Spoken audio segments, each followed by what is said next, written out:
But first, if there is one thing we have learned over the last few years, it's that our once proud universities, some still rated amongst the best in the world, by the way, which is in some ways fairly disturbing, have become cesspools of wokeness and cultural neo-Marxism. It is the universities that first adopted the pro-Palestinian cause. One wonders what sort of mischievous funding aided that process along, with Sydney University hosting an event at which young children were chanting "From the river to the sea," which, whether you agree with me or not, is nonetheless simply a call for the expulsion of all Jews from Israel, i.e. ethnic cleansing, or the mass killing of Jews, i.e. genocide. Feel free to send me an alternative or more benign meaning if you happen to have one handy. But going back to the Howard years, academics like Kevin Donnelly and David Flint have been warning Australians about the so-called Long March through the institutions. This is the idea that communists had in the 1960s to destroy capitalism and individual freedom and impose communism, not through bloody revolution, as had occurred in Russia and China, but through subversion, by slowly and incrementally taking over the media, the universities, then the schools, and then the courts and other institutions through soft Marxism, using different benign labels like political correctness, being progressive, feminism, anti-colonialism, which morphed into anti-racism, and of course, the most recent of which is being woke.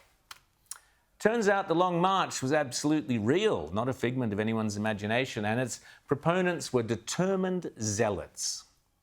David Flint, Kevin Donnelly, and others who warned us were 100% correct.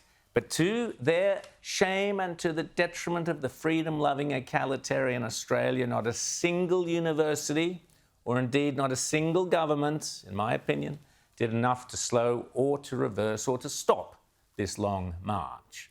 At the same time, successive governments such as Kevin Rudd's have made access to our universities easier and easier. So today, instead of maybe going to TAFE or even going straight into a job, heaven forbid, as an apprentice or an intern, many kids are heading off to university, and if they don't get into, say, medicine or law or science, they end up doing some virtually worthless arts degree where their heads are filled with, at best, woke garbage and at worst, hardcore cultural Marxism.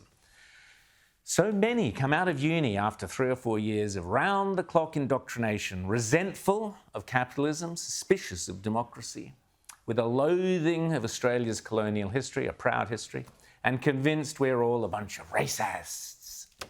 Many of these graduates, I suspect, find it increasingly difficult to find productive jobs in the private sector, and many will end up either in public service jobs, the biggest growth industry in Australia under the Albanese government, now soaking up some $250 billion of your money, where the leftist, biased and Marxist indoctrination is heartily welcomed. Oh, come on in. Or places like the ABC, or working as staffers for politicians because they happen to have a degree in political science.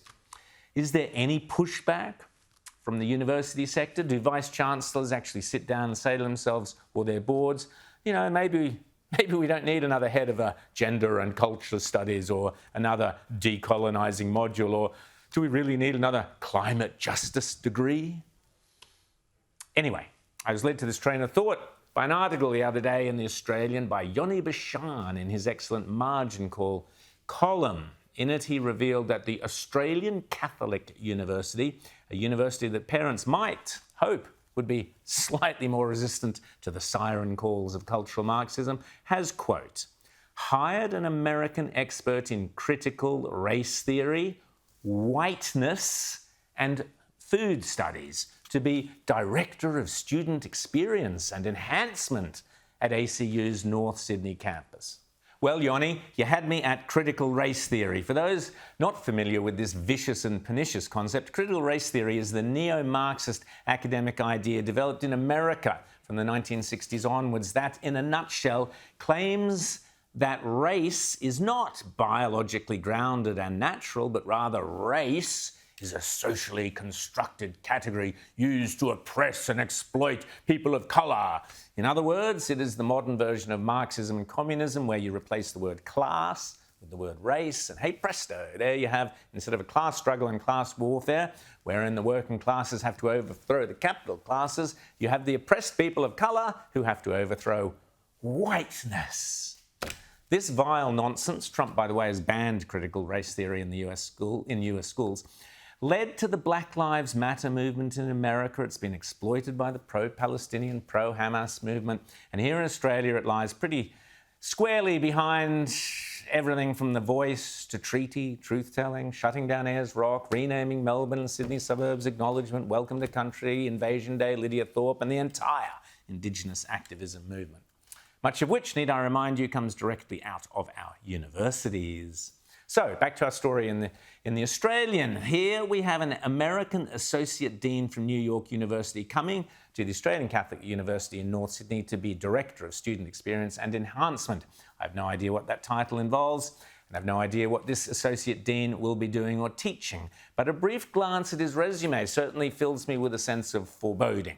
First, I'll quote from his own dissertation, in which he argues, quote, "The foods of racialized groups are not simply used to articulate a challenge a marginalized racial positionality, but are also a central part in the construction, articulation, and perpetuation of racial privilege, whiteness, and as such are central to the very foundations of the racial hierarchy." End of quote.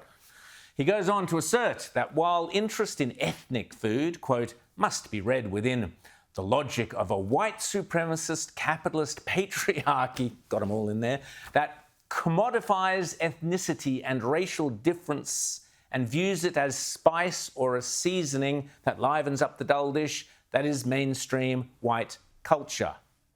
Okay? And what does that gobbledygook mean? As Johnny Bashan amusingly jokes, in short, your Tuesday night buttered chicken was an act of oppression. And that smoky charcoal chicken you had from El Jinnah last week is racist. I decided myself to delve a little deeper into the dissertation itself, where I got to explore, and I guess next year's ACU students will also get to explore, how, quote, links between ethnic food, sensory experience, and space reveal how white Americans have used the act of eating to articulate privileged transnational subjectivities. Fascinating. But wait, there's more, as they like to say at my local Indian takeaway. Let's not forget all those, quote, white American consumers have used the social and symbolic practices surrounding eating to articulate racial differences and an emergent form of privileged cosmopolitan cultural positionality that can be labeled cosmopolitan, altogether now, whiteness.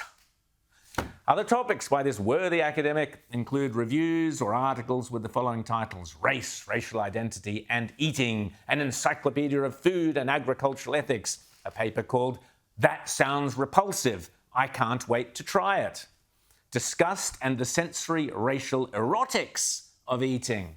Okay, each to their own.